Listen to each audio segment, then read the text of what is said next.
ദച്ചു നിക്ക് please, ഞാൻ അറിയാതെ. ഓ പോവല്ലേ. എന്റെ കയ്യിന്ന് വിട്ടേ. ദച്ചു താൻ ഞാൻ പറയുന്നൊന്ന് കേക്ക്. എനിക്കിനി ഒന്നും കേക്കണ്ടെന്നല്ലേ പറഞ്ഞേ. എന്താ ദച്ചു, എന്താ ഇവിടെ ഒരു ബഹളം? എന്തിനാ നീ ഒച്ച വെച്ചേ? അത് അമ്മാവ് അവിടെ ഒരു പാറ്റ. അപ്പൊ അതിനെ കണ്ട് ഞാൻ ഒച്ച വെച്ചു. അപ്പൊ അജുവേട്ടന് ഓടി വന്നു. അജുവേട്ടനെ കണ്ടപ്പോ ഞാൻ പിന്നെ ഒച്ച വെച്ചു. അതാ. എന്ത്?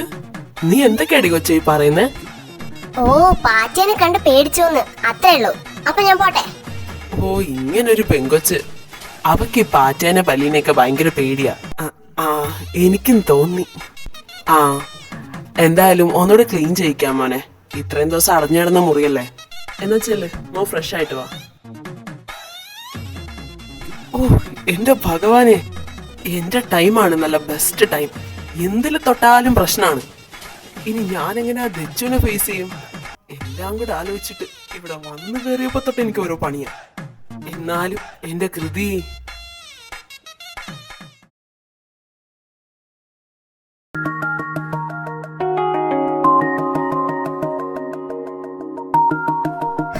എന്താ ദച്ചു, നീ ഇപ്പൊ അമ്പലത്തിൽ പോവാൻ റെഡിയായി നിന്നല്ലേ, എന്നിട്ടാണ് ഈ പൂച്ചനെ കളിപ്പിച്ച് ഇവിടെ നിക്കുന്നേ? ഓ, അമ്മാവൻ എന്തായാലും റെഡി ആയിട്ടിരിക്കാന്നല്ലോ. എനിക്ക് ഇനി ഒരുങ്ങാൻ സമയമുണ്ട്. അതിന് അമ്മാവനും അച്ഛനൊക്കെ പോയിട്ട് എത്ര നേരമായി? എന്ത്? അമ്മാവൻ എന്നോട് പറഞ്ഞാണല്ലോ കൊണ്ടുപോവാന്ന്. സ്കൂളിലെ ഹെഡ് മാസ്റ്റർ സാറും പിന്നെ നീ റെഡിയാവുന്ന നോക്കി നിക്കണം. അവിടെ എന്തോ ഇൻസ്പെക്ഷൻ ഉണ്ടെന്നും പറഞ്ഞോണ്ട് അവര് നേരത്തെ ഇറങ്ങിന്ന്. അച്ഛനും പോയോ? അപ്പൊ പിന്നെ ഞാനിന്നെങ്ങനെ അമ്പലത്തിൽ പോവാ? അതൊന്നും ഓർത്ത് നീ പേടിക്കണ്ട. നിന്നെ ആജു കൊണ്ടുപോക്കോളും. അവനാണെങ്കിൽ ഇതുവരെ നമ്മുടെ കുടുംബക്ഷേത്രത്തിലൊന്നും പോയിട്ടുമില്ലല്ലോ. അത് മാത്രാണോ അമ്മേ?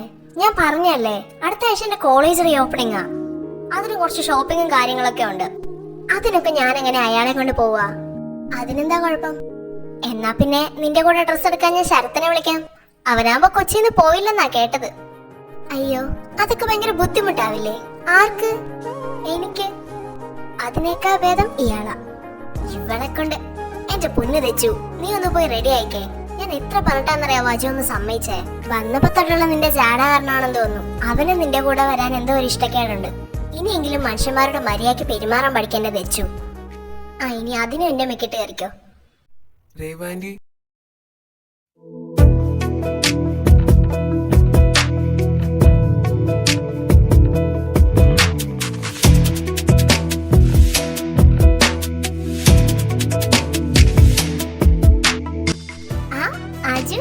കൊള്ളാലോ, നിനക്ക് ഈ വേഷം നന്നായി ചേരുന്നുണ്ട് മോനെ. വെളിയിന്ന് നീ നടന്ന് വരുന്ന കണ്ടപ്പോ ശരിക്കും ഞാൻ രവി ഓർത്തുപോയി. അമ്മയും പറയാറുണ്ട് എപ്പോഴും. എന്നാ സമയം കളയണ്ട, നിങ്ങൾ പോയിട്ട് വാ.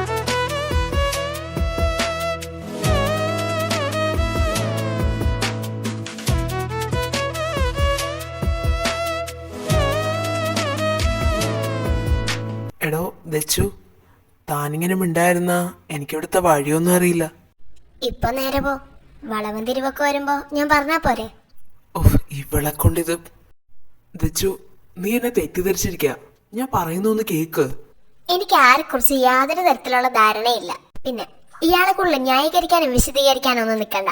എല്ലാം എനിക്ക് മനസ്സിലായി. കൊറേ നേരായല്ലോ നീ താന്ന് വരുമ്പോ മനുഷ്യന്റെ തലയിൽ കയറിയിരിക്കാണോ? നീ ഇന്നിവിടെ ഞാൻ പറയുന്ന കേട്ടിട്ട് പോയാ മതി. രാവിലെ വിളിച്ചിട്ട് 10 മിനിറ്റ് കഴിഞ്ഞ് തിരിച്ചു വിളിക്കാന്ന് പറഞ്ഞ ആള് ഇതുവരെ വിളിച്ചില്ലല്ലോ. വീടും വീട്ടുകാരെയൊക്കെ കണ്ടപ്പോ നമ്മളെയൊക്കെ മറന്നാ എന്തോ. എന്തായാലും ഒന്ന് വിളിച്ചേക്കാം. മനുഷ്യനെ പേടിപ്പിക്കാൻ ഓരോരോ സ്വപ്നം.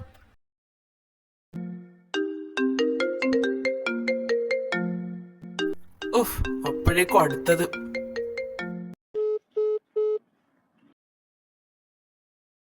അത് വിട്. നിന്നോട് പറഞ്ഞു വന്ന കാര്യം അത് ഞാൻ അറിഞ്ഞോണ്ട് ചെയ്തതല്ല. അതിന് രാവിലെ തൊട്ട് നിന്നോട് ഞാൻ സോറി ചോദിച്ചു നടക്കുന്നു. ഇപ്പോഴും ഞാൻ പറയുന്നു സോറി. ഇനിയെങ്കിലും ഞാൻ പറയുന്നൊന്ന് മനസ്സിലാക്ക്. ഇത്രയും നാള് കാത്തിരുന്ന് നമ്മുടെ ഫാമിലി ഒന്നിപ്പിക്കാൻ വേണ്ടിയാ ഞാൻ ഇങ്ങോട്ട് വന്നത്. അത് വേറെ ആരെക്കാ കൂടുതൽ നിനക്കറിയാം. അങ്ങനെയുള്ളപ്പോ നിന്നോടൊരു മോശം പ്രവർത്തിക്കുമെന്ന് നിനക്ക് തോന്നുന്നുണ്ടോ? ഇനി മേലെ ഇത് തന്നെ പറഞ്ഞോണ്ടിരുന്നോണ്ടല്ലോ. അർജുനേട്ട എന്നെ വഴക്ക് പറയല്ലേ. അയ്യേ ദച്ചു, നീ നിന്ന് കരയല്ലേ. ഞാൻ ഇങ്ങനെ പറഞ്ഞല്ല. എടി നീ ഇങ്ങനെ എന്നെ കരയാതെ. ദച്ചു, നിനക്ക് ദേഷ്യം വന്നപ്പോ നീ പ്രകടിപ്പിച്ചു, എനിക്ക് ദേഷ്യം വന്നപ്പോ ഞാൻ പ്രകടിപ്പിച്ചു, അത്രേ ഉള്ളൂ. എന്തായാലും ഞാൻ നിന്റെ നാട്ടിലൊക്കെ വന്നിട്ട് ഇവിടെയൊക്കെ കാണിച്ചു തരേണ്ട നിന്റെ കടമയല്ലേ. വന്നേ, ഇപ്പൊ അമ്പലം എത്തും. ഈ കണ്ണീരൊക്കെ തുടച്ചേ. അല്ല, അമ്പലം എത്താറായല്ലേ അല്ലേ?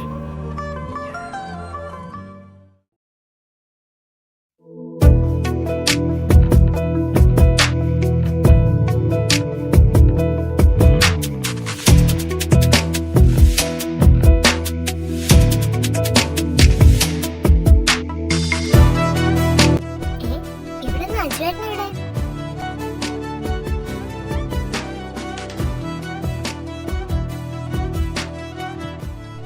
അയ് ശരി, ഇവിടെ നിക്കുവായിരുന്നോ? ഒന്ന് പറഞ്ഞിട്ട് പോക്കൂടെ എന്റെ മാഷെ? ഞാൻ നോക്കിയപ്പോ ഇയാള് കണ്ണടച്ചതെന്ന് ഭയങ്കര പ്രാർത്ഥന. അതുകൊണ്ട് ഞാൻ ഡിസ്റ്റർബ് ചെയ്യാതെ പോകുന്നു. തനിക്കല്ലേ കാര്യങ്ങൾ കുറെ പറയാനുള്ളത്. ഓ അങ്ങനെ. എന്തായാലും തന്റെ പ്രാർത്ഥന ദൈവം കേട്ടടോ. തനിക്ക് കിട്ടാവുന്നാലും വെച്ച് നല്ലൊരാളെ കിട്ടിയിരിക്കുന്നത്. ഓ, കൂട്ടുകാരനെ പൊക്കി പറയുന്നാവല്ലേ? എടി പൊട്ടി, എന്തൊക്കെയാണേലും ഞാൻ നിന്റെ ഏട്ടനല്ലേ. അപ്പൊ നിനക്കൂടെ നല്ലത് വരുന്നതല്ലേ ഞാൻ പറയുള്ളൂ. നീയല്ലേ പറഞ്ഞ ഇവിടെ നിനക്ക് നല്ല റെസ്ട്രിക്ഷൻസ് ഉണ്ടെന്ന്. അവിടെ ആകുമ്പോ അങ്ങനെയൊന്നും ഉണ്ടാവില്ല. അതും പോരാ, നിന്റെ കാര്യങ്ങളെല്ലാം അന്വേഷിക്കാൻ അവിടെ ഞാനുണ്ടാവും. സ്റ്റഡീസ് കംപ്ലീറ്റ് ചെയ്ത് കഴിയുമ്പോ നീ ജോലിക്കൊന്നും പറഞ്ഞ് വേറെ എവിടെ അല്ലേണ്ട. നീ നേരെ എന്റെ കമ്പനിയിലേക്ക് പോരെ. നിനക്കായൊരു ചേമ്പർ എപ്പോഴും ഫ്രീ ആയിരിക്കും. ആയിക്കോട്ടെ. ശരി, നമുക്ക് പോവാം. എന്തായാലും തനിക്ക് വേറെ എവിടെ പോവാനുണ്ടെന്നല്ലേ പറഞ്ഞേ? അതിനിപ്പോ നടക്കും തോന്നില്ല ചേട്ടാ. നല്ല മഴ വരുന്നുണ്ട്, നമുക്ക് വൈകിട്ട് പോവാം.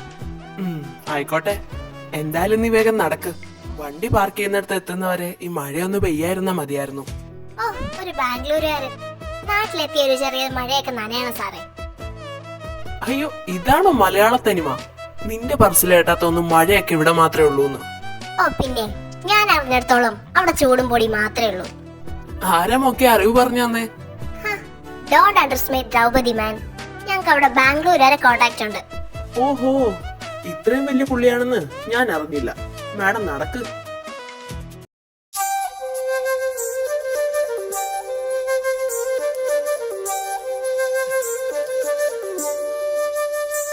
എന്താ അവിടെ നിന്ന് കളഞ്ഞേ? എന്താ ബാംഗ്ലൂർ ഇതൊക്കെ ഉള്ളതല്ലേ? എന്താ? അല്ല, ഇതൊക്കെ നിങ്ങളുടെ ബാംഗ്ലൂരൊക്കെ ഉള്ള സർവ്വസാധാരണമായ കാര്യങ്ങളല്ലേ? പിന്നെന്തിനാ നോക്കി നിന്നാ ചോദിച്ചേ? അത് പിന്നെ ഇതൊക്കെ കണ്ട ആരാ നോക്കാത്തെ? നീ നോക്കില്ലേ? അതുപോലെ ഉള്ളൂ. എന്നാലും സമ്മതിച്ചു തരരുത് കേട്ടോ.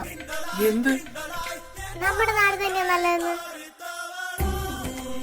എടി, ഇതിപ്പോ ഞാൻ സമ്മതിച്ചാലും ഇല്ലെങ്കിലും നമ്മുടെ നാടിന്റെ അത്രയും ഭംഗിയൊന്നും വേറെ എവിടെയില്ല. നിനക്കൊരു കാര്യം അറിയോ? അച്ഛനും അമ്മയും നാട്ടിലെ ഓരോ വിശേഷങ്ങൾ പറയുമ്പോ അത് കേട്ട് കൊതിയായിട്ട് ഞാനും എന്റെ ഫ്രണ്ട്സും കൂടെ പലതവണ വന്നു പോയിട്ടുണ്ട്. അത് ശരി. എന്നിട്ടാണോ അജുവേട്ടൻ ഞങ്ങളുടെ അടുത്തേക്ക് വരാൻ ഇത്രയും ടൈം എടുത്തത്? അത് ദച്ചു, ആരും കാണണമെന്ന് ആഗ്രഹമില്ലാഞ്ഞിട്ടല്ല. അച്ഛൻ മരിച്ചതിന് ശേഷം എല്ലാ കാര്യങ്ങളും അമ്മ തന്നെയാ ചെയ്തേ. അങ്ങനെയുള്ളപ്പോ അമ്മേനെ സഹായിക്കാൻ ഞാനും കൂടി. പിന്നെ ഞങ്ങൾക്ക് രണ്ടുപേർക്കും ഞങ്ങൾ മാത്രമേ ഉള്ളൂ എന്നൊരു രീതിയായി. അങ്ങനെ അമ്മ എനിക്ക് വേണ്ടി ജീവിച്ച് അമ്മ സ്വന്തം ആരോഗ്യത്തെ പറ്റി വരെ മറന്നു. ഒരു ദിവസം അമ്മ ഒന്ന് തലയിറങ്ങി വീണു. അന്ന് എടുത്തുനിന്ന് ഹോസ്പിറ്റലിൽ എത്തിക്കാൻ പോലും ഞാൻ കൂടെ ഇല്ലായിരുന്നു. അങ്ങനെ ആ ഹോസ്പിറ്റലിൽ കഴിഞ്ഞ ദിവസങ്ങളിലാണ് ഞാൻ മനസ്സിലാക്കുന്നത് എനിക്ക് അമ്മയും അമ്മയ്ക്ക് ഞാനും മാത്രമേ ഉള്ളൂ എന്ന്. ആ ദിവസങ്ങളിലാണ് നിങ്ങളെ അമ്മ എത്രമാത്രം മിസ് ചെയ്യുന്നു ഞാൻ മനസ്സിലാക്കിയത്. എപ്പോഴും അമ്മയ്ക്ക് മാമനെ പറ്റിയും വല്യമ്മേനെ പറ്റിയൊക്കെ പറയാനേ സമയമുള്ളൂ. ഇപ്പൊ തന്നെ ഞാൻ ഇങ്ങോട്ടാ വന്നിരിക്കുന്നതെന്ന് അമ്മയ്ക്ക് അറിയില്ല. ഈ ഒരു തവണ കൂടിയേ ഞാൻ എൻ്റെ അമ്മയെ ഒറ്റയ്ക്കാക്കൂ. അത് കഴിഞ്ഞാൽ നിങ്ങളെല്ലാവരും എൻ്റെ അമ്മയുടെ കൂടെ ഉണ്ടാവണമെന്നാണ് എൻ്റെ ആഗ്രഹം. അതൊക്കെ നടക്കുക ചേട്ടാ. എന്നാലും ഇത്രയും സങ്കടമൊക്കെ ഒതുക്കിയാ ചേട്ടൻ നടക്കുന്നതെന്ന് പറയില്ല കേട്ടോ. മോള് സെന്റിയാണോ ഉദ്ദേശിച്ചേ? ചെറുതായിട്ട്. ഒത്തില്ല അല്ലേ? ഇല്ല.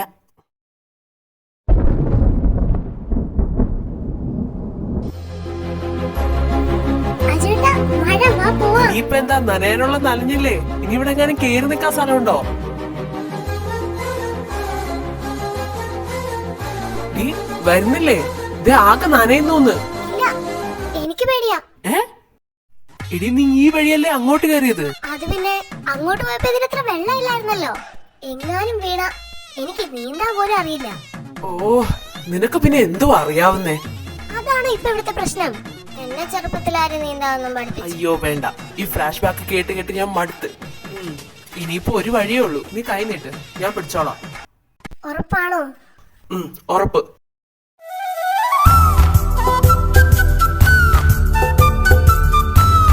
ഇപ്പൊ പേടി മാറിയോ? ഏറെക്കുറെ.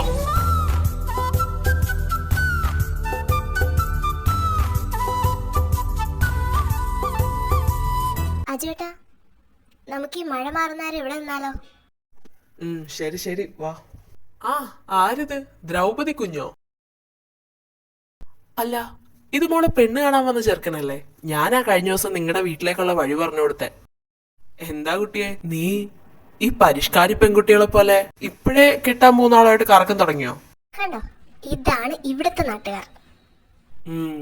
നീ പറഞ്ഞപ്പോ ഞാൻ ഇത്രയും പ്രതീക്ഷയില്ല. എന്നാലും ജയനൊക്കെ ഇതിന് സമ്മതിച്ചല്ലോ എന്ന് ആലോചിക്കുമ്പോഴാ. അതിനിപ്പോ എന്താ ചേട്ടാ, എന്തായാലും ഞങ്ങളുടെ കല്യാണം കഴിയാൻ പോവല്ലേ. അതുകൊണ്ട് കെട്ടാൻ പോകുന്ന പെണ്ണിനെയൊക്കെ ഒന്ന് അടുത്തറിഞ്ഞിട്ട് കല്യാണം കഴിക്കുന്നതല്ലേ നല്ലത്. ഇയാള് നാട്ടുകാരുടെ കാര്യങ്ങൾ അന്വേഷിച്ച് ഇയാളുടെ ഭാര്യ ഇട്ടിട്ട് പോയി. ഓ, അപ്പൊ ചേട്ടാ, ഞാൻ പറഞ്ഞു വന്നത്, നമ്മള് കല്യാണത്തിന് മുമ്പ് അടുത്തറിഞ്ഞാൽ മാത്രമേ അവരുടെ സ്വഭാവം എന്താണെന്ന് മനസ്സിലാവൂ. അല്ലെങ്കിൽ ചേട്ടന്റെ ഭാര്യ ചേട്ടനെ ഇട്ടിട്ട് പോയ പോലെ ഇവളെന്നെ ഇട്ടിട്ട് പോവില്ല എന്ന് എന്താ ഉറപ്പ്? ഓഹോ, ഇപ്പൊ കുറ്റം എന്റെ നിലയ്ക്കായോ? അല്ലെങ്കിലും ഇപ്പോഴത്തെ പിള്ളേരോടൊന്നും ഒന്നും പറയാൻ പറ്റത്തില്ലല്ലോ.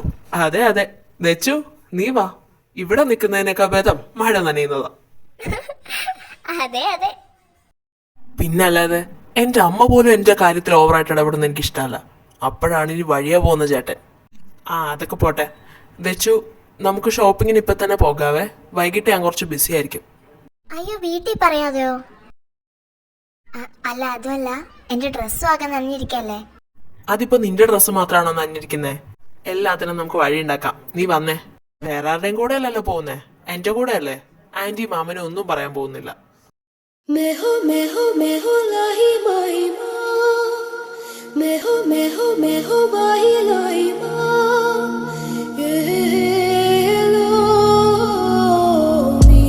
എടോ ദച്ചു, താൻ വേണ്ടതൊക്കെ സെലക്ട് ചെയ്യുക. ഞാനൊന്ന് ചേഞ്ച് ചെയ്തിട്ട് വരാം. പോയിട്ട് വാ. ഇവിടെ ഇന്ന് വന്നിട്ട് കൊള്ളാലോ, നല്ല കളക്ഷൻ ഉണ്ട്. പക്ഷെ എന്തൊക്കെ പറഞ്ഞിട്ട് എന്താ കാര്യം? വീട്ടിലേക്ക് ഇതൊക്കെ കൊണ്ട് കേറുന്ന കാര്യം ആലോചിക്കുമ്പോഴേ അല്ല, ഹോസ്റ്റലിൽ നിന്നാ മതിയായിരുന്നു. അത് ശരി, ഡ്രസ്സ് സെലക്ട് ചെയ്യാൻ പറഞ്ഞിട്ട് മോളിവിടെ എന്ത് കാഴ്ച കണ്ട് നിൽക്കുവാ?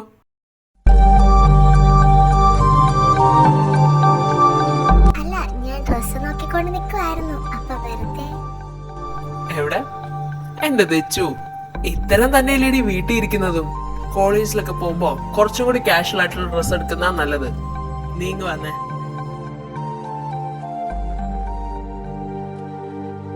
ദച്ചു, നീ ഇതൊന്ന് ട്രൈ ചെയ്ത് നോക്കിക്കേ. അജേട്ടാ, എനിക്കിതൊന്നും ഇടാൻ ഇഷ്ടമല്ലാഞ്ഞിട്ടല്ല. വീട്ടില് അച്ഛനും അമ്മ ഇതിനൊന്നും സമ്മതിക്കില്ല. അതിനിത് അച്ഛനും അമ്മയ്ക്കും വാങ്ങിച്ചല്ലോ, നിനക്ക് വാങ്ങിച്ചല്ലേ? അയ്യോ, എന്നാലും അത് അങ്ങനെയല്ല. ദച്ചു, ഇപ്പൊ ഇതൊക്കെ നിനക്ക് വാങ്ങിച്ചു തരുന്നത് ഞാനാ. അതുകൊണ്ട് ഞാൻ പറയുന്ന മോളങ്ങ് ചെയ്താ മതി. ഇത് പോയിട്ടിട്ട് തന്നെ. അജേട്ടാ, ആഹാ, കൊള്ളാലോ, അടിപൊളിയായിട്ടുണ്ട്. Thank you. കഴിഞ്ഞില്ലേ, നമുക്ക് ഇറങ്ങാം. നീ ട്രയൽ റൂമിലേക്ക് പോയ സമയത്ത് ആന്റി വിളിച്ചായിരുന്നു. ഫോൺ അറ്റൻഡ് ചെയ്തപ്പോ നിനക്ക് പോരാൻ ചീത്ത കേട്ടത് മുഴുവൻ ഞാനാ. പിന്നെ അവസാനം ഞാൻ എന്തൊക്കെയോ പറഞ്ഞ് അഡ്ജസ്റ്റ് ചെയ്തു. അയ്യോ, എങ്കിൽ വാ, പെട്ടെന്ന് വീട്ടിലേക്ക് വാ. അതൊന്നും കുഴപ്പമില്ല. ഞാൻ ആന്റിയോട് പറഞ്ഞു ഫുഡ് കഴിച്ചിട്ടേ വരുള്ളൂ എന്ന്. ഓ, ഓക്കെ, എന്നാ നമുക്ക് പോവാം.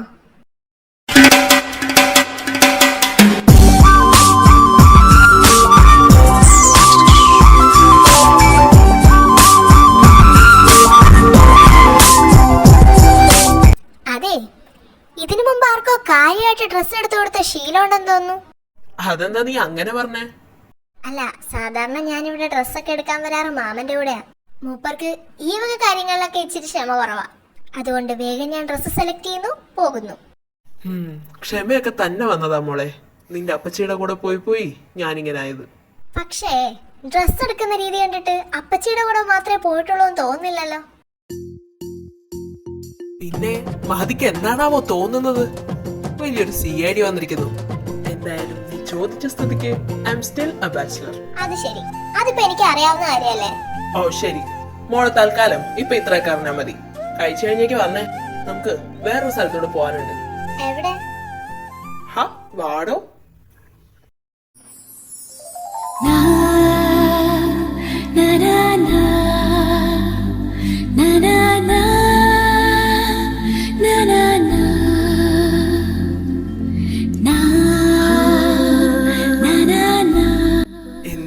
കൊല്ലോ?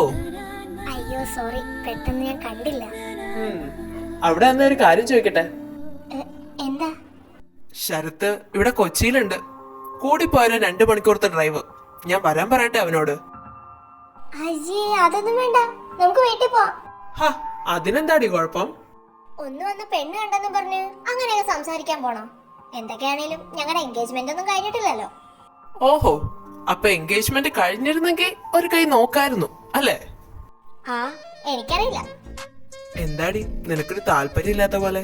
അവന് ഇഷ്ടായില്ലേ? ആ, എനിക്ക് അതും അറിയില്ല. അങ്ങനെ എന്തെങ്കിലും ഉണ്ടെങ്കിൽ നീ വീട്ടുകാരോട് ഓപ്പൺ ആയിട്ട് സംസാരിക്കാൻ നോക്ക്. അജുവേട്ടാ, ഇതെവിടെ പോവാ?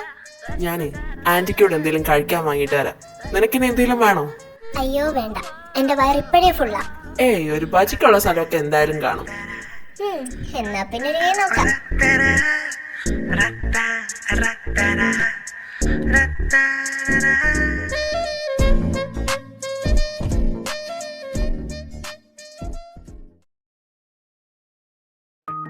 ആ, എത്തിയോ രേവോ? ദേ പിള്ളേരെത്തി കേട്ടോ. ആ, വന്നോ? എന്താ പിള്ളേരേത്? എത്ര നേരായി നിങ്ങൾ പോയിട്ട്? രാവിലെ ഒരു നേരത്തെ ഇവിടെ നിന്ന് ഇറങ്ങി പോയതല്ലേ, ഇപ്പൊ സമയം എത്രയായി? എന്റെ ആന്റി, ഞങ്ങള് കൊച്ചു കുട്ടികളോ മറ്റോ ആണോ? അതല്ല മോനെ. പിന്നെന്താ ആന്റി, അവളെ ഒറ്റയ്ക്കൊന്നും അല്ലല്ലോ പോയത്, എന്റെ കൂടെ അല്ലേ. ഇനിയിപ്പൊ ഇതിന്റെ പേരിൽ അവളെ വഴക്ക് പറയാനൊന്നും നിക്കണ്ട. തെച്ചു, ഇനി അകത്തേക്ക് അല്ലേ. ഈ പാക്കറ്റ് ഒക്കെ എടുത്തോ.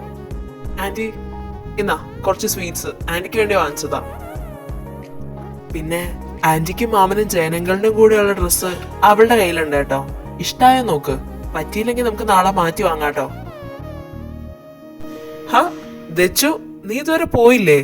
ചെല്ല്, എന്നിട്ട് നീ ഇവർക്കുള്ള ഡ്രസ്സൊക്കെ എടുത്തു കൊടുക്ക്.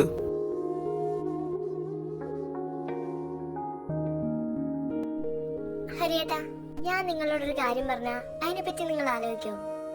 എന്താ? ആദ്യം നീ കാര്യം പറ, എന്നിട്ടല്ലേ.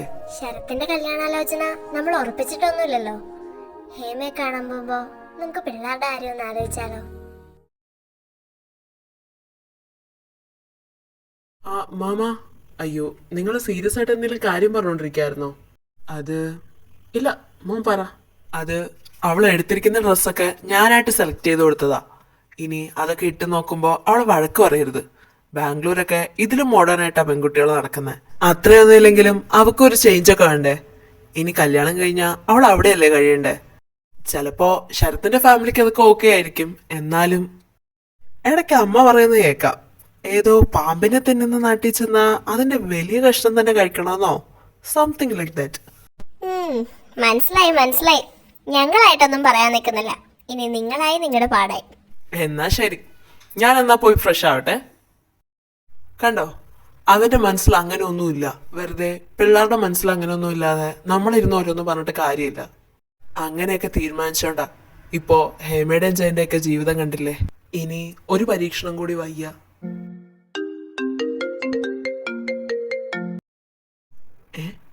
ശരത്തിന്റെ അച്ഛനാണല്ലോ വിളിക്കുന്നത്. ഹലോ ഹരി, ഞാൻ ശരത്തിന്റെ അച്ഛൻ രാജേന്ദ്രനാണ്. ആ മനസ്സിലായി, പറ രാജേന്ദ്ര. അത് മോളെ ഞങ്ങൾക്ക് എല്ലാവർക്കും ഇഷ്ടമായി. അപ്പോ ശരത്ത് അമേരിക്കക്ക് പോകുന്നതിന് മുമ്പ് ഞങ്ങൾക്ക് ഈ കല്യാണം ഒന്ന് നടത്തിയാൽ കൊള്ളാമെന്നുണ്ട്. അതായത് അടുത്ത മാസം ആദ്യം തന്നെ. അല്ല, അത് ഇത്ര പെട്ടെന്ന്? എന്തായാലും അടുത്ത മാസം നിശ്ചയം നടത്താന്നൊരു തീരുമാനം നമ്മുടെ ഇടയിൽ ഉണ്ടായിരുന്നല്ലോ. അപ്പൊ നിശ്ചയം വേണ്ട, നേരെ കല്യാണമായിട്ടങ്ങ് നടത്താം. അല്ല, ഞങ്ങൾ തന്നെ തീരുമാനം എടുത്ത് അങ്ങോട്ട് അറിയിക്കുമെന്നല്ല കേട്ടോ. നമുക്ക് ഒരുമിച്ച് തീരുമാനിച്ച് എന്താന്ന് വെച്ചാൽ ചെയ്യാം. ഞങ്ങക്ക് മോളെ അത്ര ഇഷ്ടായിട്ടാ. എന്തായാലും ഹരി തന്നെ ഒരു മുഹൂർത്തം നോക്കിയിട്ട് ഞങ്ങളെ വിളിച്ചു പറഞ്ഞാൽ മതി. അധികം വൈകരുത് എന്ന് മാത്രം. എന്നാ ശരി രാജേന്ദ്ര. കണ്ടില്ലേ, ദൈവനിശ്ചയം ഇതാ. അതുകൊണ്ടല്ലേ നമ്മൾ ആ കാര്യം സംസാരിച്ചുകൊണ്ടിരുന്നപ്പോ തന്നെ ഈ കോള് വന്നത്. നീ എന്തായാലും പോയി മോളോട് കാര്യങ്ങളൊക്കെ പറ. ഞാൻ പോയി അർജുനൻ ജയനെ ഒന്ന് കാണട്ടെ.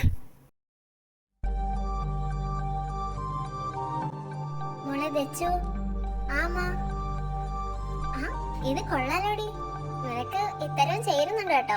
ഹോ, ഇന്ന് ഇടിയും വെട്ടി മഴ പെയ്യും. ആദ്യമായിട്ടാ ഞാൻ നിങ്ങളുടെയൊക്കെ വായിന്ന് ഇങ്ങനെയൊക്കെ കേൾക്കുന്നത്. പിന്നെ നമ്മുടെ അർജുൻ മോൻ സെലക്ട് ചെയ്തല്ലേ ഇതൊക്കെ? ഓ, അതുകൊണ്ട് നല്ലതാണെന്നല്ലേ? കൊള്ളാം. പക്ഷേ ഒരു കാര്യം പറയാതെ വയ്യമ്മ, നമ്മുടെ തരക്കാരുടെ കൂടെ പോകുമ്പോൾ ഒരു പ്രത്യേക രസം ഉണ്ടല്ലോ. അത് ഞാൻ ശരിക്കും ഇന്നാ മനസ്സിലാക്കുന്നത്. നീ പറയുന്ന എന്താന്നൊക്കെ എനിക്ക് മനസ്സിലാവുന്നുണ്ട്. അതിന്റെ കൂട്ടത്തിൽ ഞങ്ങൾക്ക് ഇട്ടൊരു കുത്ത് അല്ലേ? അയ്യോ, അമ്മയ്ക്ക് അങ്ങനെ തോന്നിയോ? എന്നാ അങ്ങനെ തോന്നാൻ വേണ്ടി തന്നെ പറഞ്ഞ കേട്ടോ. ഡേഡി, നീ എന്റെ കയ്യിൽ നിന്ന് വാങ്ങിക്കുവേ. എന്നാലും മോളെ ദച്ചു, ഈ ഡ്രസ്സൊക്കെ വാങ്ങിച്ചത് വെറുതെ ആയിപ്പോയല്ലോടി. കോളേജ് റീഓപ്പൺ ചെയ്താലും നിനക്ക് ഇവിടെ പഠിക്കാൻ പറ്റുമെന്ന് എനിക്ക് തോന്നുന്നില്ല. ഇനി നിന്റെ പഠിത്തമൊക്കെ അങ്ങ് അമേരിക്കയിലല്ലേ. അമ്മയ്ക്കിതെന്താ പറ്റിയേ? അമ്മയ്ക്കൊന്നും പറ്റിയില്ലേ? ശരത്തിന്റെ വീട്ടിൽ നിന്ന് വിളിച്ചായിരുന്നു. അവന് അടുത്ത മാസം അമേരിക്കയ്ക്ക് പോണമെന്ന്. അതുകൊണ്ട് അതിനു മുമ്പ് മക്കളുടെ കല്യാണം നടത്താനാ അവരുടെ തീരുമാനം. അതിന് ഇവിടെ ഉള്ളവരാരും തീരുമാനിക്കാതെ അവര് മാത്രം ഒറ്റയ്ക്ക് തീരുമാനിച്ചാൽ മതിയോ? അതിന് ഇവിടെ ഉള്ളവര് തീരുമാനിച്ചില്ലെന്ന് നിന്നോട് ആര് പറഞ്ഞു? അതിന് അയാൾക്ക് അമേരിക്ക പോണെങ്കിൽ അയാൾ പോയിട്ട് വരട്ടെ. അത് കഴിഞ്ഞ് കല്യാണം കഴിച്ചാ പോരെ? എനിക്ക് എന്തായാലും എന്റെ കോഴ്സ് കംപ്ലീറ്റ് ചെയ്യണം. ദച്ചു, നീ കൂടുതൽ അഭിപ്രായം ഒന്നും പറയണ്ട കേട്ടോ. ഇത്രയും നാളില്ലാത്തൊരു കുഴപ്പമെന്താ നിനക്ക് ഇപ്പോ? അത് അമ്മ വിചാരിക്കുന്ന പോലെ ഒന്നും അല്ല കാര്യങ്ങള്. ഇനി അവിടെ പോയി പഠിക്കാന്നൊക്കെ വെച്ചാ അതിനൊക്കെ കുറെ ടൈം എടുക്കും. എന്റെ ഒരു വർഷം അങ്ങ് പോകുന്നത്. ദച്ചു, ഇത്രയും നല്ലൊരു ജാതക പൊരുത്തമുള്ള വേറൊരു ജാതകം നിനക്ക് കിട്ടത്തില്ല. അതുകൊണ്ട് ഈ കല്യാണം എന്തൊക്കെ പറഞ്ഞാലും നടന്നിരിക്കും. അമ്മ അത് മോളെ ദച്ചു, നീ ഞാൻ പറയുന്നൊന്ന് കേക്ക്. നിന്റെ കല്യാണം ഇപ്പൊ നടന്നില്ലെങ്കിൽ പിന്നെ ഇനി 30 വയസ്സ് കഴിഞ്ഞേ ഉള്ളൂ. ഞങ്ങൾക്ക് ഉണ്ടാവില്ലേ മോളെ ആഗ്രഹങ്ങള്? എന്തു അമ്മ, കല്യാണം കഴിപ്പിച്ചു വിടുന്നതാണ് ഒരു പെണ്ണിന്റെ ജീവിതത്തിൽ ഏറ്റവും വലിയ കാര്യം. എനിക്ക് പഠിച്ചൊരു ജോലിയൊക്കെ വേണം അമ്മ. അതൊക്കെ കല്യാണം കഴിഞ്ഞിട്ടാണേലും നടക്കും. ഇപ്പൊ എന്തായാലും അച്ഛനെല്ലാം തീരുമാനിച്ചു കഴിഞ്ഞു. എനിക്കെന്താ ഈ കല്യാണക്കാര്യം പറയുമ്പോ ഇത്ര ദേഷ്യം വരാൻ കാരണം? ഓരോന്ന് ആലോചിക്കുമ്പോ എനിക്കെന്താ ഇങ്ങനെ സങ്കടം വരുന്നേ? എനിക്കെന്താ പറ്റുന്ന ഭഗവാനെ? എനിക്കൊന്നും മനസ്സിലാവുന്നില്ലല്ലോ. അജേട്ടാ, നീ വരുന്നില്ലേ? എനിക്ക് പേടിയാ. നീ കൈ നീട്ട്, ഞാൻ പിടിച്ചോളാം. ഉറപ്പാണോ? ഉറപ്പ്. അതിനിപ്പോ എന്താ ചേട്ടാ, എന്തായാലും ഞങ്ങളുടെ കല്യാണം കഴിയാൻ പോവല്ലേ.